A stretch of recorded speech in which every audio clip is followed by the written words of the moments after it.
Did you know that if you had an interest in land and buildings, it could potentially be accounted for under 4 different accounting standards?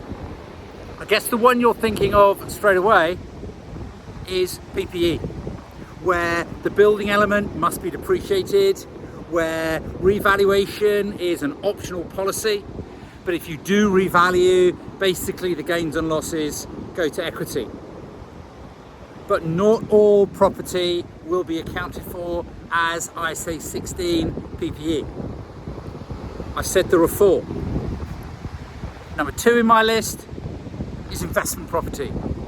If you've acquired that asset, if you've acquired that property for investment purposes, to rent out or to hold for its capital appreciation, then it's not to be depreciated, it's not to be accounted for under ACCA 16, but it's to be thought of as ACCA 40. And that also gives you a choice of how you account for it, how you measure it.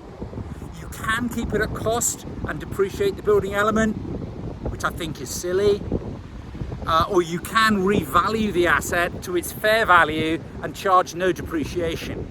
And those changes in value would go through the profit and loss account, which kind of makes sense to me because you've then got that accountability that's going on. I think that's a relevant and complete thing to do. But what are the other 2 standards that it could be accounted for? Inventory. I say 2.